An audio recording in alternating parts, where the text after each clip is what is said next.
안녕하세요, 여러분. 저는 아주 열심히 인생을 살아가고 있는 중년의 남성입니다. 사실 저는 이런 채널을 듣게 될 줄이라고는 상상도 하지 못했어요. 세상에 뭐 이런 일들이 다 일어나나 싶었거든요. 하지만 현실로 막상 제게도 상상도 하지 못한 일이 닥쳐오니 같은 공감대를 가진 사람들과 소통을 하고 싶어지더군요. 그렇게라도 해야 제 마음이 한결 편안해질 것 같았거든요. 가정을 위해서 미친 듯이 돈만 벌며 살았던 지난 날들, 그리고 엄청나게 큰 배신감으로 다가왔던 일들에 대해서 지금부터 제 마음속 이야기를 시작해 보도록 하겠습니다. 끝까지 잘 들어주세요. 제 직업은 경찰입니다. 젊은 시절 정의를 위해서 호기롭게 경찰이 되었던 그 순간은 온 세상을 다 얻은 듯한 기쁨을 누렸었어요. 세상의 나쁜 일들을 다 없애버릴 수 있다는 사명감 같은 것을 가지고 경찰 일에 도전하게 되었고, 누구보다 자존감도 높았어요. 하지만 막상 경찰이 되어보니 현실은 제가 생각한 것처럼 멋있지는 않았습니다. TV나 영화에서 보던 것처럼 무쇠팔, 무쇠주먹을 가지고 나쁜 악당들을 맨손으로 제압하는 것은 정말 꿈에서나 있을 법한 일이었으며, 막내 경찰이 할 수 있는 일은 또 그렇게 많지는 않았습니다.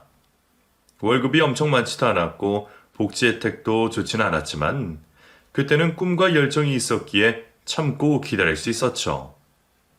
그러다가 한 여자를 만나게 됩니다. 저는 어린 시절 엄마가 계시지 않았었기에 저를 따뜻하게 품어주는 여자들을 좋아하는 스타일이었거든요. 그때 만난 여자가 딱 그런 스타일이었어요. 나이는 저보다 4살 위였고 약간 살집이 있는 체형인데다가 키도 큰 편이라서 뭔가 저를 품어줄 수 있는 느낌이 들더라고요. 그리고 누나라서 그런지 하나부터 열까지 저를 세심하게 챙겨주는데 그게 너무 기분이 좋았습니다. 지방에서 올라온 촌놈이 혼자 살고 있던 원룸에 와서 장도 봐주고 밥도 해주면서 누나처럼 저를 대해주었죠. 그런 그녀에게 저는 홀딱 빠져버렸습니다. 그녀는 그때까지만 해도 저를 그저 불쌍하고 딱한 동생쯤으로 생각하고 있었다고 했어요. 제가 진심으로 마음을 고백했을 때 많이 당황하며 농담으로 취급했습니다. 저기 누나, 저 누나 좋아해요. 아주 많이요. 제 여자친구가 되어주세요. 뭐야? 야, 여자친구라니 그게 무슨 말이야. 너는 나보다 4살이나 어리다고, 귀여운 동생아. 누나 귀여운 동생 하기 싫어요. 저 든든한 남자친구 되고 싶다고요. 이거사. 누나는 너 같은 애송이보다는 경제적으로 여유도 있고 세상을 좀 아는 남자가 좋아. 경찰 박봉 월급에 어떻게 뭘 먹고 살겠니? 오해하지 마. 이 집에 와서 밥 차려주고 하는 건 네가 혼자 불쌍해 보여서 그래? 그녀는 저를 남자로 생각하고 있지도 않았습니다. 외모가 조금 화려했던 그녀는 경제적인 능력이 좋은 남자를 만나고 싶다는 말을 했고, 저 같은 경찰의 월급으로는 생활하고 싶은 마음도 없다고 하더군요. 사람이 이상하게 그런 말을 들으니까 뭔가 도전해보고 싶은 욕망이 생겼어요. 이 여자가 꼭 제게 넘어오게 만들겠다는 그런 묘한 감정이 생겼고, 그날 이후 저는 그녀가 원하는 스타일이 되기 위해서 최선을 다해서 노력했습니다. 일단 제가 너무 어린아이 같아 보이지 않게 하기 위해서 그녀에게 말을 놓았죠. 누나 하던 호칭도 선주야라고 이름을 부르기 시작했고, 갑자기 생뚱맞게 전화를 걸어 집 앞으로 나오라고 터프하게 말도 해보았어요. 그녀는 제가 그럴 때마다 박장대소하며 웃음을 짓더군요. 야, 너 미쳤어? 네가 이러면 내가 뭐 마음에 들어 할 줄 알고? 내가 이런 말까지 안 하려고 했는데 사실 나 남친 있어. 진짜야? 그러니까 헛물 켜지 말고 다른 데 가서 알아볼래? 뭐라고요? 누나 정말이에요? 그게 진짜요? 남친 누군데요? 왜 그런데 맨날 데이트도 안 하는데요? 주말에도 데이트 잘 안 하잖아요. 거짓말이죠. 걔가 정말 왜 이래 애기처럼? 네가 이러니까 더 애기 같은 거야. 이제 그만해라. 응? 그녀의 단호한 말에 저는 몹시 상처를 받기도 했습니다. 그녀는 그때 액세서리 전문점에서 일을 하고 있었는데 어느 날 일이 끝나고 정말 다른 남자와 데이트하는 것을 보았어요. 나이는 10살쯤 더 많아 보이는 중년 남성이었죠. 제가 그날 시간이 남아서 그녀가 일이 끝나기만을 기다리고 있었는데 그 늙은 남자가 그녀를 데리고 어디론가 가버렸어요. 화도 나고 허무한 마음에 홀로 포장마차에서 술을 마시고 그녀의 집 근처에 가서 기다리고 있었습니다. 한참 밤이 늦은 시각에 그녀가 그 남자의 자동차를 타고 집 앞에 도착했고 그 둘은 서로 심하게 싸우고 있었어요. 급기야 나중에는 차에서 내려서까지 싸움이 이어졌습니다. 오늘 같은 날은 전화 좀 안 받고 나랑만 있어주면 안 돼? 마누라 전화가 그렇게 중요해? 어떻게 사람 마음도 몰라주고. 그럼 어떡해. 계속 의심하고 그러는데. 내가 전화 안 받고 비하면 우리 만나는 것도 더 위험할 수 있다니까. 아이 그래. 나 마누라 있는 남자 이거 알고 만난 거잖아. 됐어. 그래도 싫다고. 얼른 가버려. 네 마누라한테 당장 달려가라고. 그 남자는 유부남이었더군요. 능력 있고 뭘 좀 아는 중년의 남친은 부인이 있는 사람이었어요. 이 싸움에 끼어들고 싶지가 않아 한참을 몰래 숨어서 지켜보고 있었는데 급기야 싸움은 격해졌고 흥분한 이 남자가 그녀의 뺨을 한 대 때렸어요. 찰썩 소리가 심하게 날 정도로 한 대 얻어맞은 그녀는 결국 코피까지 흘리게 되었고 그 모습을 본 저는 도저히 참을 수가 없어 앞으로 나갔습니다. 지금 여자 때리시는 겁니까? 이거 폭행죄예요. 엄연한 폭행이라고요. 뭐? 이 애송이는 뭐야? 꺼져. 네 일 아니니까. 내 애인 내가 때리는데 네가 무슨 상관이야? 저 경찰입니다. 데이트 폭력도 엄연한 폭력이고요. 당신 현장에서 체포되기 싫으면 당장 이 여자한테서 떨어져. 그리고 다시는 이 근처 얼씬거리지도 마. 안 그러면 내가 당신 마누라랑 직장에 다 말해서 매장시켜버릴 테니까. 저는 얼른 경찰 신분증을 이 남자에게 보여주었고 이 남자는 약간 당황한 표정을 짓더니 바닥에 침을 뱉고 사라져버렸습니다. 그녀는 너무 놀랐는지 바닥에 털썩 주저앉아 온몸을 바들바들 떨고 있었고 저는 그런 그녀에게 가까이 다가가 따뜻하게 안아주었어요. 제 품에 안긴 그녀는 한동안 아무 말도 하지 못하고 눈물만 흘리고 있었습니다. 그렇게 그녀와 저는 한층 더 가까워졌고 더 이상 그녀는 그 유부남을 만나지 않게 되었어요. 그리고 어딘가 모르게 제게 의지하는 것 같아 보였습니다. 그 전에는 제가 먼저 연락하기 전까지는 거의 연락도 없던 그녀가 먼저 연락해서 뭐하냐고 묻기도 했고 함께 저녁을 먹자는 말도 먼저 했었어요. 저는 느낌이 왔죠. 이럴 때 그녀를 잡아야겠다고요. 그리고 하루 나를 잡아 술을 마시자고 불러냈고 그날 허심탄회하게 그동안의 일들에 대해서 물어보았습니다. 그녀는 계모인 엄마가 한 분 계시는데 가끔씩 생활비를 달라며 생떼를 쓰신다고 해요. 아버지가 갑자기 돌아가시고 난 후로도 자신을 버리지 않고 키워준 계모에게 감사한 마음이 있어서 어떻게든 생활비를 마련해서 줄 수밖에 없다고요. 그리고 자신도 너무 힘들게 자라기만 해서 이제는 조금 여유 있는 남자를 만나서 이것저것 좋은 것 사면서 지내고 싶다는 말도 했습니다. 그런 그녀의 마음이 한편으로는 이해가 됐어요. 부모님의 그늘 밑에서 좋은 것 먹고 입고 지내던 사람들은 이런 말을 이해하지 못하겠지만 저나 그녀처럼 부모의 그늘이 없는 사람들은 매일매일이 외롭고 힘들거든요.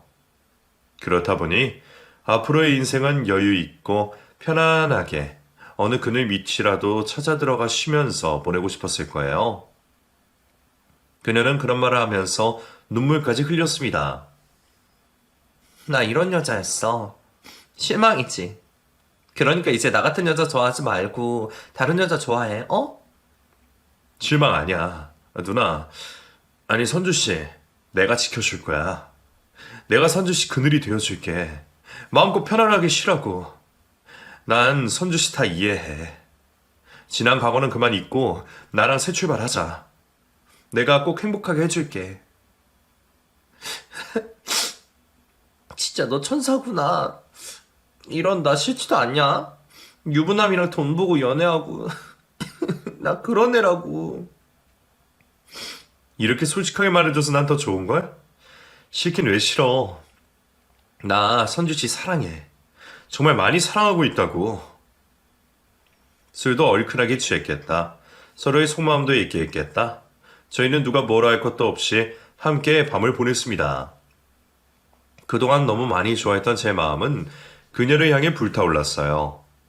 그녀 역시 모든 사실을 알면서도 자신만을 오로지 사랑해주는 제게 기대기로 마음 먹었죠. 연인이 된 저희는 누구보다 행복했습니다. 그녀와 제 자취방에서 거의 부부처럼 지내게 되었고 서로의 모든 것을 함께하는 그런 사이가 되어버렸죠. 저는 그녀를 위해서 멋진 옷도 사주었고 돈을 모아 가방도 사주었어요. 그때는 돈 모아서 그녀의 특별한 기념일을 챙겨주는 것이 저의 낙이었던 것 같아요. 그녀는 그런 저를 누구보다 잘 챙겨주었고 때로는 엄마처럼 느껴질 만큼 포근한 가슴팍도 내주었습니다. 그러는 사이 저희에게는 아이가 생겼어요. 그녀는 임신을 하게 되었는데 입덧 때문에 아무것도 먹지도 마시지도 못할 정도였죠. 주변에 도와줄 사람 하나 없었기에 그녀는 용기를 내서 자신의 계모에게 도움을 요청했습니다. 저도 소개시켜줄 겸 함께 그 자리에 나갔는데 그녀의 어머니는 제가 생각한 것보다 훨씬 더 못된 사람이더군요. 아이고, 이런 애서이 같은 놈의 애를 임신했으니요. 이제 어쩐담? 이놈 너 먹을 살릴 수 있는 거냐? 경찰이 얼마 줬지 돈도 얼마 못 번다도 하더만. 어디서 이런 남자를 고른 거야? 엄마, 이 사람 너무 착하고 좋은 사람이에요. 누구보다 저를 많이 사랑해주고요. 그러니까 저희 축복해주세요. 애까지 가진 마당에 뭘 어쩌겠냐마는. 이놈이랑 만나서 얘 생활비 제대로 안 주면 나 그때는 가만 안 있는다. 내가 너 키워준 세월이 몇 년인데 안 그러냐?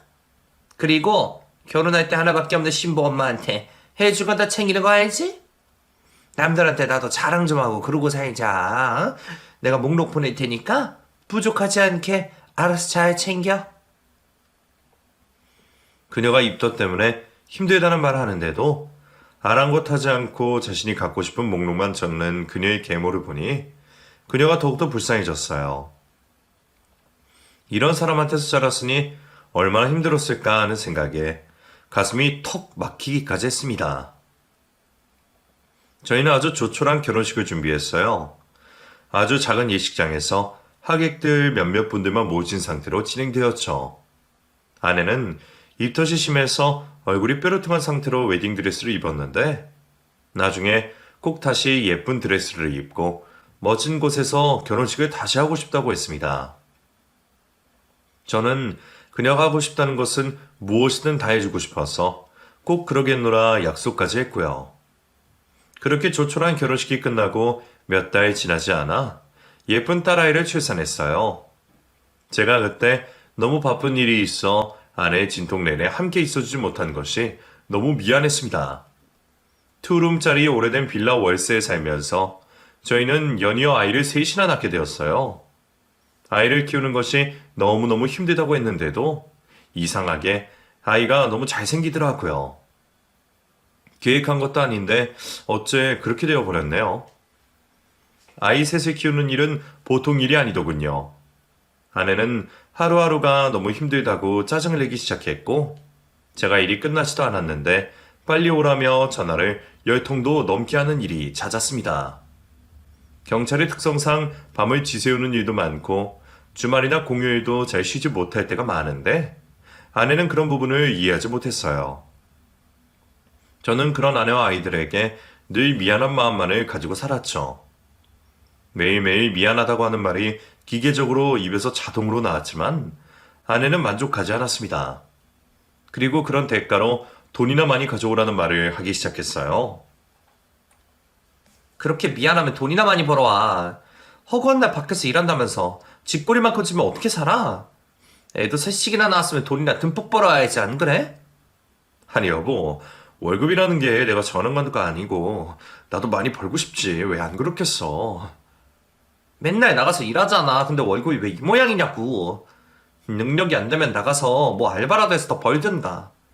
이제 애들도 커가고 그래서 당신이 가져오는 쥐꼬리로는 못 살아. 못 산다고. 알았어. 내가 이것저것 수당도 잘 챙기고 어떻게든 노력해 볼게. 그러니까 당신도 기분 풀어. 맨날 이렇게 인상 쓰고 화내면 애들한테도 안 좋잖아. 아내의 짜증은 날이 갈수록 심해졌습니다.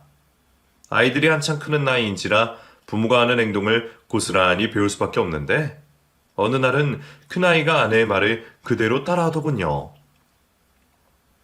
아이씨, 짜증나. 아빠 돈 갖고 와, 돈. 돈 많이 안 벌면 집에 들어올 생각도 하지 마. 능력 없는 인간아. 아이의 말을 듣고 깜짝 놀란 저는 저도 모르게 아이의 등짝을 한 대 때려버렸습니다.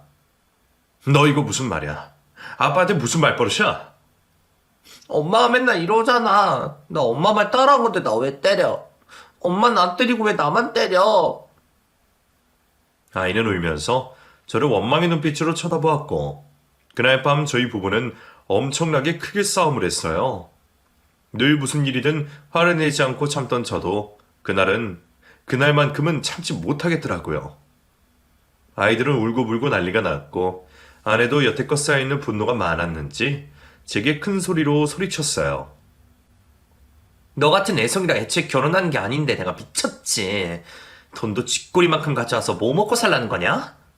허구한 날 밖에 나가서 일하는 놈이 그것밖에 못 버는 주제에 남들처럼 마사지도 다니고 명품도 사고 자동차도 끌고 다니면서 여유롭게 드라이브도 하고 싶다고. 나는 돈은 별로 못 벌어도 내 직업에 자부심 느끼고 열심히 하고 있다고. 그럼 경찰 월급이 이것밖에 안 되는데 나보고 어쩌라고.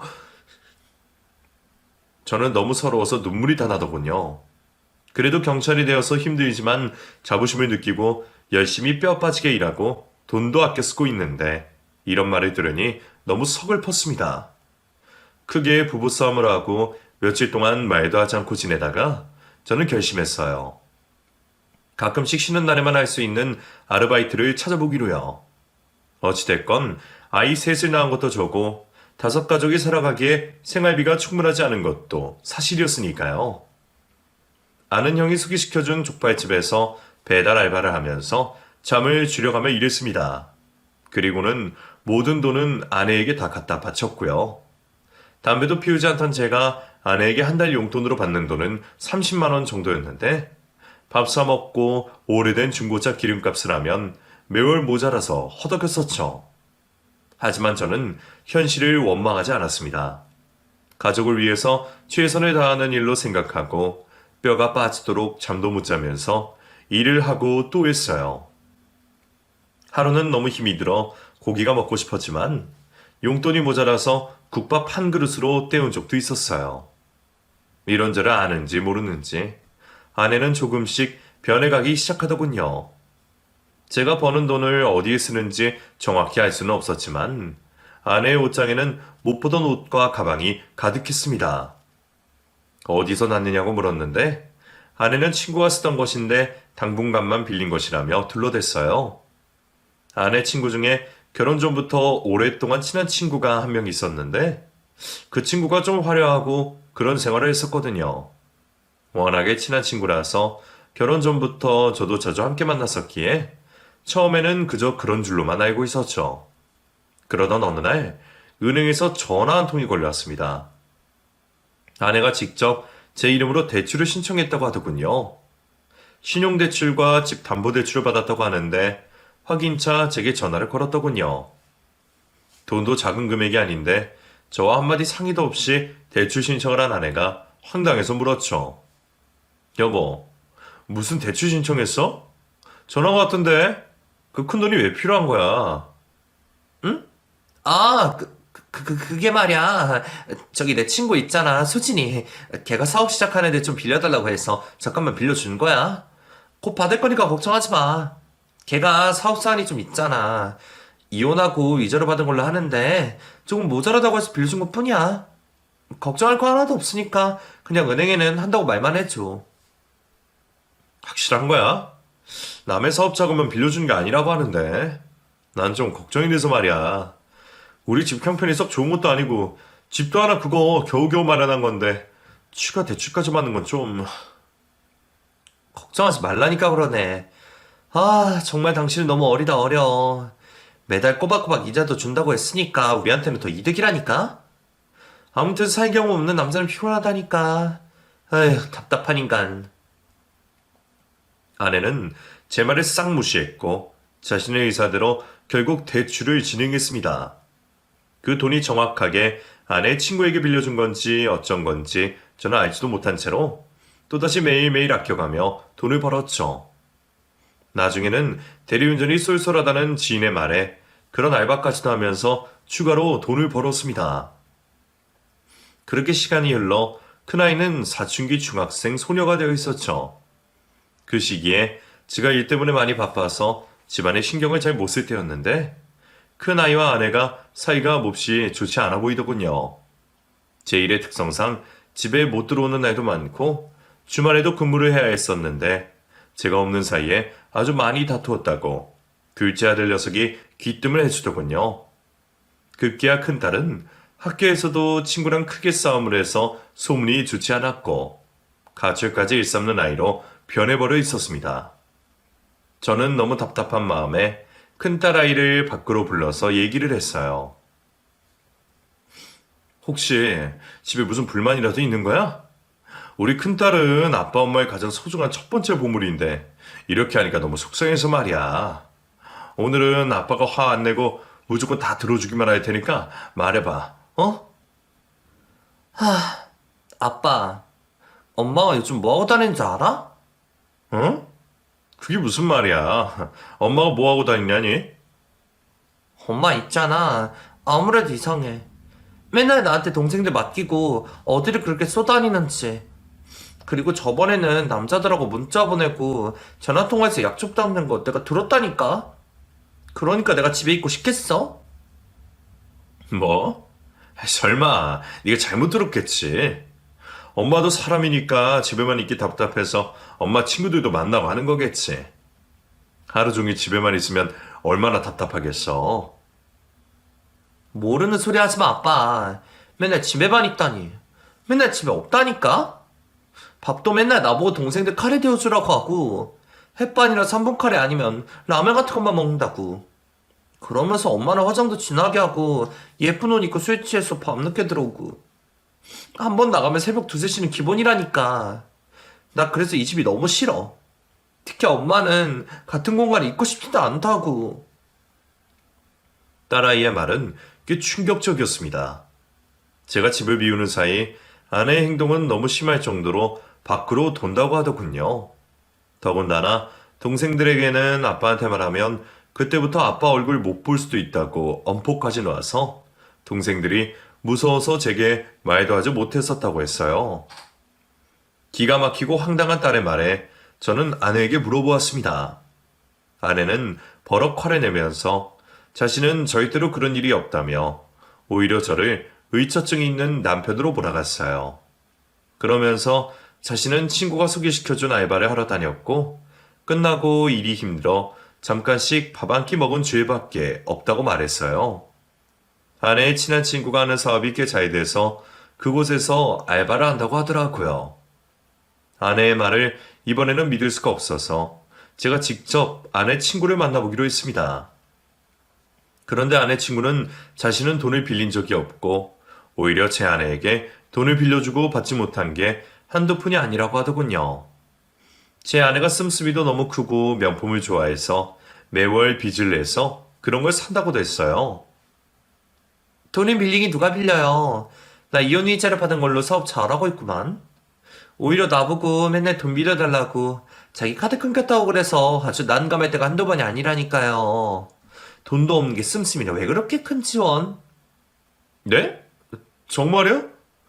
그럼 제 이름으로 대출받은 건 다 어디다 쓰는 거예요? 그걸 나한테 물으면 어떡해요.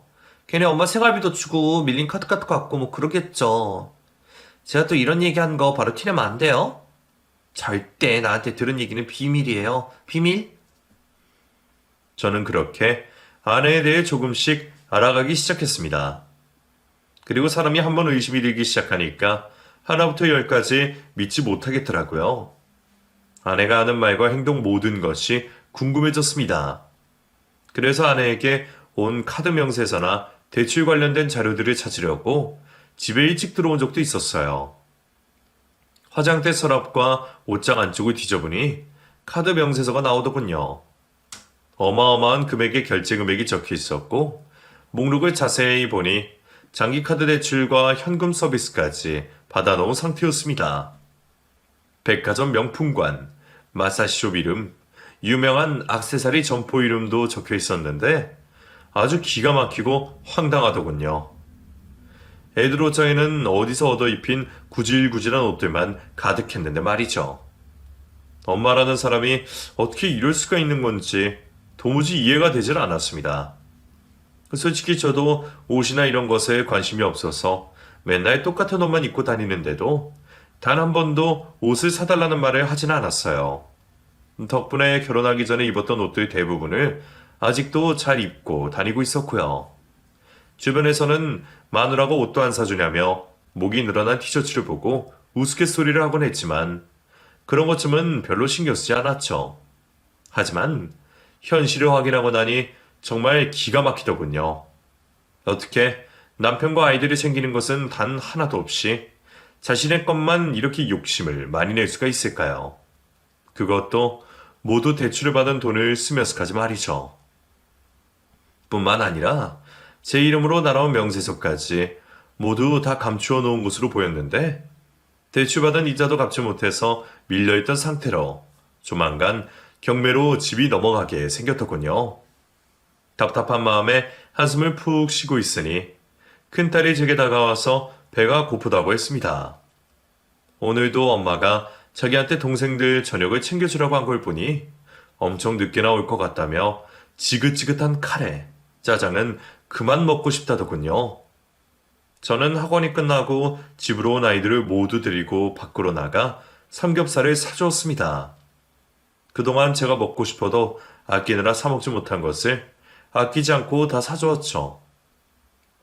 아이들은 너무 오랜만에 먹는 고기라고 하면서 허겁지겁 상추에 쌈을 싸서 먹기 시작했는데 다 먹고 나니 아이 셋과 제가 먹은 삼겹살이 10인분이 넘더라고요. 도대체 얼마나 아이들에게 신경을 쓰지 않은 것인지 화가 머리 끝까지 차올랐습니다. 일부러 아내에게 전화도 하지 않고 몇 시에 들어오는지 기다려보기로 했고 그날 밤 아내는 새벽 3시에 만취가 된 상태로 집에 들어왔어요. 짧은 치마에 짙은 화장까지 한 아내는 몸도 가누지 못할 정도로 술에 취해 거실 바닥에 널브러져 잠이 들어버린 상태더군요. 그리고 다음날 아침에 출근을 하려는데 아내 역시 일어나서 외출 준비를 하기 시작했습니다. 아니, 술도 안 깬 사람이 어딜 나가려고? 자기야. 나 취직했어. 오늘부터 정신으로 출근해. 잘 됐지? 애들 셋이랑 먹고 살려면 당신 혼자 불면 안 되겠더라고. 뭐 지금까지는 잠깐씩 알바했던 거였는데 정식으로 출근하라고 해서 오늘부터는 조금 늦을 거야. 그러니까 혹시 당신이 일찍 오면 애들 밥도 좀 챙겨주고 그래. 무슨 일인데 그래? 좀 일찍 들어서 애들 좀 챙겨주지 그래. 엄마가 해줄 수 있는 일이라는 게 있잖아. 나도 퇴근 시간이 일정하지 않은 사람인 거 뻔히 알면서. 애들이 뭐 한두 살 어린애도 아니고 이제 중학생이고 그런데 뭘. 지금부터 돈을 많이 벌어놔야 애들 대학도 보내고 그럴 거 아니야. 또 답답한 소리 한다. 애송이 같은 어린애 소리. 아이고 내 팔자야. 어쩌다 이런 어린애랑 결혼을 해서. 아무튼 그런 줄 알아. 제가 아내에게 화가 난 얘기를 할 기회도 주지 않고 아내는 출근을 한다며 먼저 나가버렸습니다. 아무래도 이번 주 주말에 시간을 내서 아내와 진지하게 얘기를 해야 할 것 같다는 생각이 했어요.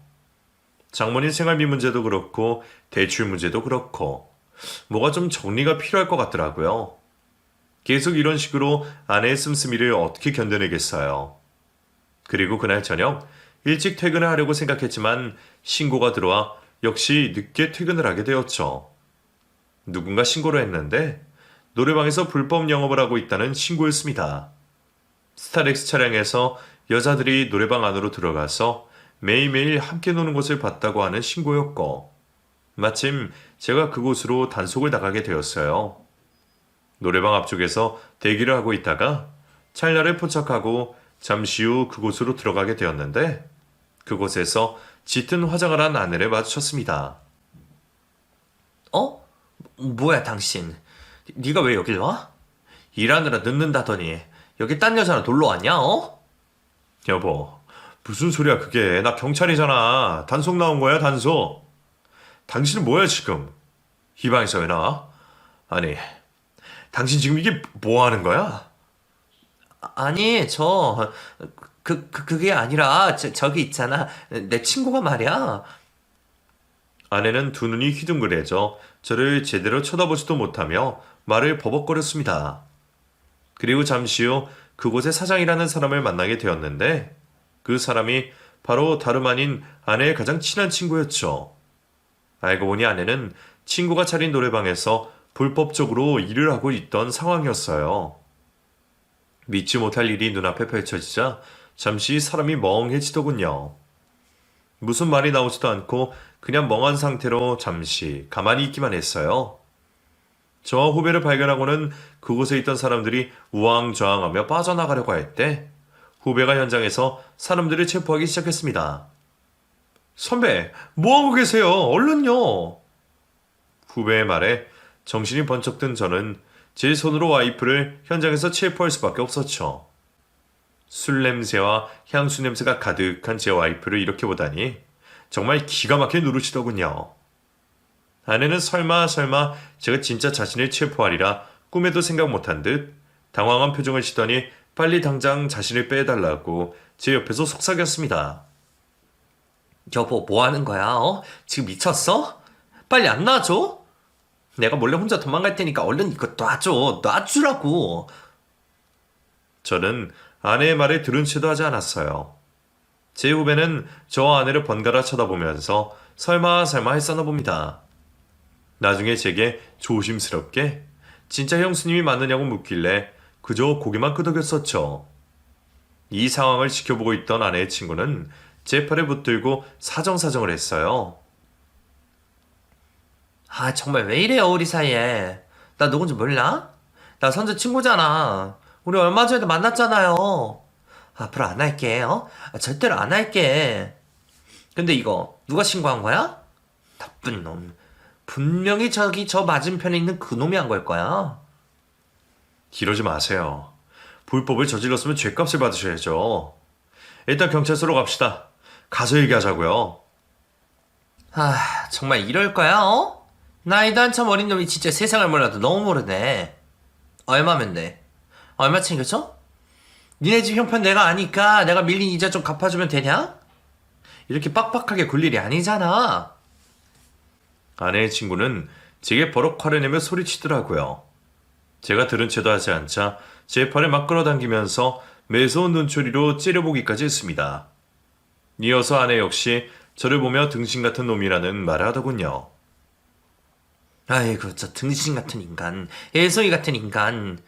지 마누라를 결국 이렇게 해야 속이 시원하냐? 너 같은 능력 없는 놈 만나서 내가 이렇게 된 거라고. 능력 있는 놈 만났으면 내가 왜 이런 짓을 하겠어? 등신같이 능력 없는 놈이 자존심만 세가지고는.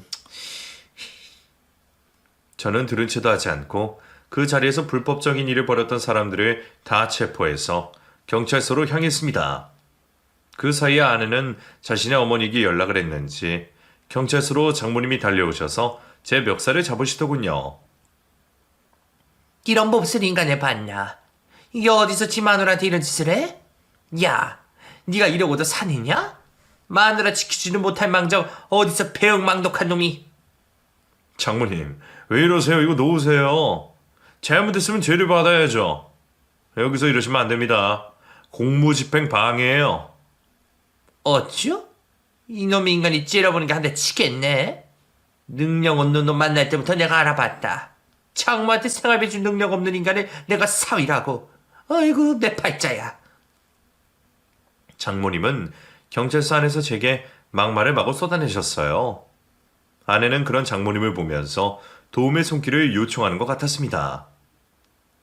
저기 엄마 나 좀 꺼내주면 안 될까? 어? 벌금만 내면 나갈 수 있을 것 같다고들 하던데 내가 사정이 좀 안 좋아서. 엄마도 알잖아. 이년아 뭐가 어쩌고 저쩌지? 이제 나한테 돈까지 빼내냐? 내가 피 한 방울 안 섞인 너를 키우느라 뼈가 빠졌는데 이제 와서 또 뭐가 어째? 능력 없는 놈 만난 네 잘못이니 네가 알아서 해야지 어디서 나한테 돈을 달래? 다음 달 생활비나 늦지 않게 내놔. 그리고 나한테 이런 걸로 다시는 전화하지 말고. 피곤해 죽겠구만. 사람은 오라가라라고 지랄이야 지랄이. 아내는 장모님의 개까지 버림을 받고 끝내 울음을 터뜨리더군요. 정말 기가 막히고 황당할 노릇입니다. 경찰인 제가 아내를 제 손으로 직접 체포를 하다뇨. 이 얼마나 황당한 일인가요? 절대로 있어서는 안 될 일이죠. 저는 경찰로서 절대로 그 누구도 법의 테두리에서 벗어나게 놔둘 수는 없었습니다. 그것이 누구이던 간에 말이죠. 더군다나 아내는 여태껏 자기 자신의 개인적인 만족을 위해서 많은 돈을 쓰던 사람입니다. 남편과 아이들까지 내팽개쳐 두고 말이죠.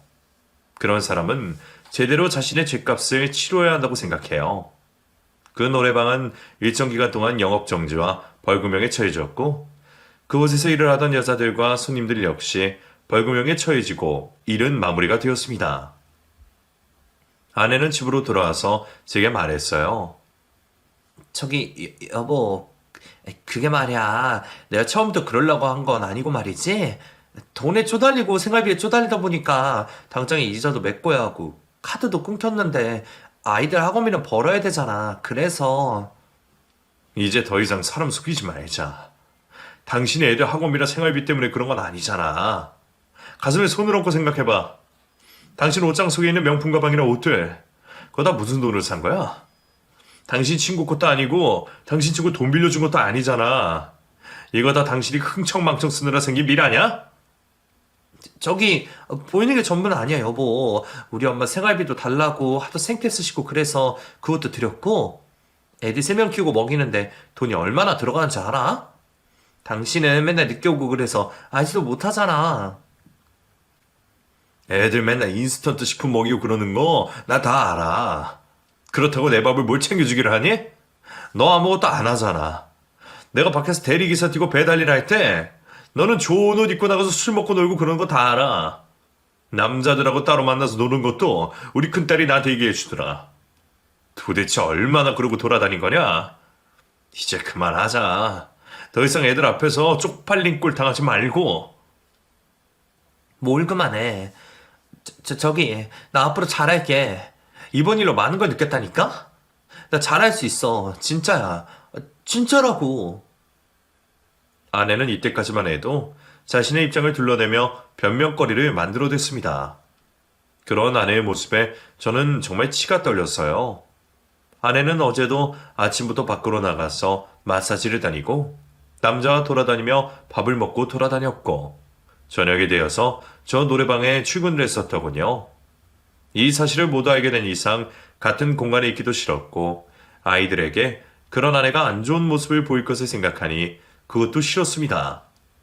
아이들을 지키기 위해서라도 이런 엄마는 필요 없다는 생각이 들더라고요. 더군다나 아내가 주기적으로 만나는 남자는 다름 아닌 노래방과 긴밀한 관계를 유지하고 있던 남자였는데 그 남자와 매일 밤 일이 끝나고도 술을 마시며 놀았다는 것도 알게 되었습니다. 어찌나 황당하고 기가 막히던지 제게 그렇게 돈 타령하더니 결국 이런 꼴을 보여주려고 그랬었나 보네요.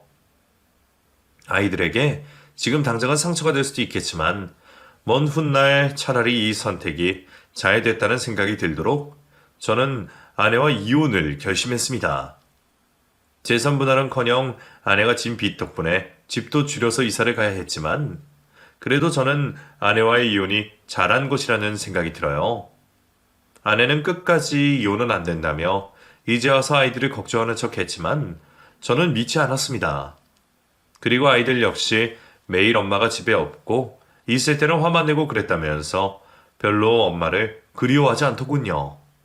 큰딸은 오히려 엄마와 헤어지고 난 후에 동생들을 잘 돌보고 집안일도 잘 도와주는 착한 딸로 변해갔어요. 우리 큰딸, 아빠가 미안하다. 너한테 큰 짐을 지게 한 것 같아서 너무 미안해. 정말 미안하다. 아빠, 그런 말 하지 마. 나도 오히려 동생들과 같이 있으니까 덜 외롭고 덜 심심해. 내가 챙겨주는 것보다 내가 챙겨를 받는 것도 더 많다니까? 그리고 아빠, 우리 엄마 너무 미워하지는 말자. 알았지? 아이고, 우리 딸 다 컸네. 아빠가 엄마를 왜 미워해? 엄마는 그래도 너희를 이 세상에 나오게 해주신 분이야. 그러니까 앞으로도 자주 만나고 지금처럼 좋게 생각해줘. 그것밖에 바라는 게 없다, 이 아빠는. 그렇게 저희 가족은 이혼을 하게 되었지만 시간이 조금 흐르니 오히려 서로를 미워하지 않는 관계가 되었습니다. 서로에게 기대하거나 실망하는 감정이 없어지니 아마도 편안해진 것이 아닐까 하는 생각이 드네요. 아내는 이혼을 하고 나서 아이들이 자신을 잘 찾지도 않는 모습을 보고는 충격을 받았던 것 같아요. 자신이 마치 자신의 계모 같은 모습이 보여서 너무 미안하다며 참회의 눈물을 흘리기도 했습니다. 나중에 돈도 많이 벌고 당당한 모습의 엄마가 되어서 아이들에게 그동안 못해줬던 것들 다 해준다고 하더군요. 현재 아내는 식당에서 일을 하고 있어요. 그렇게 쪼들리던 생활 속에서도 단 한 번도 해보지 않은 식당 일을요. 그리고 자신이 갖고 있던 비싼 명품 백들을 중고 매장에 처분하고 그 돈으로 아이들에게 겨울 잠바도 사주고 예쁜 운동화도 하나씩 사주고 하더군요. 그 모습을 보니 조금은 정신을 차린 것 같다는 생각도 들어요. 아이들에게 엄마의 이전 모습은 항상 술에 취해 있고 현실을 부정적으로 생각하는 사람이었는데 오히려 이혼 후에는 따뜻하게 챙겨주는 엄마의 모습으로 인식이 변해가는 것 같아 다행입니다. 호라비의 삶이 때로는 외롭고 힘들기도 하지만 그래도 저를 세상에서 가장 멋진 아빠라고 말해주고 따뜻한 밥도 챙겨주는 아이들이 있기에 힘이 나요. 어차피 결혼 생활을 하는 동안에도 따뜻한 밥 한 끼 얻어먹은 기억이 별로 없었으니까요. 하루하루를 정신없이 지내다 보니 아이들은 어느덧 대학생이 되었네요. 각자 성인으로서 자신들이 하고 싶은 꿈을 꾸며 알바를 해서 열심히 살아가는 모습을 보니 제가 다 뿌듯합니다. 앞으로 어떤 인생을 살게 될지는 모르지만 부디 그 인생에 있어 아빠가 도움이 되었으면 하는 생각이 많아요. 아내와는 가끔 만나고 있어요. 아내가 저보다 나이가 많아서 그런지 몸도 여기저기 아프다고 하던데 살짝 걱정이 되기도 해요. 하지만 아내는 자신이 자식들에게 절대로 짐이 되고 싶지는 않다며 지금부터 열심히 몸 관리를 하겠다고 다짐을 했네요. 그럭저럭 살아가는 인생도 나쁘진 않아요. 이제는 크게 화를 낼 일도 없으니 오히려 정신건강에는 더 좋은 것 같기도 하고요. 요즘도 가끔 노래방 단속을 나가는데 그때마다 지난 제 일이 생각이 납니다.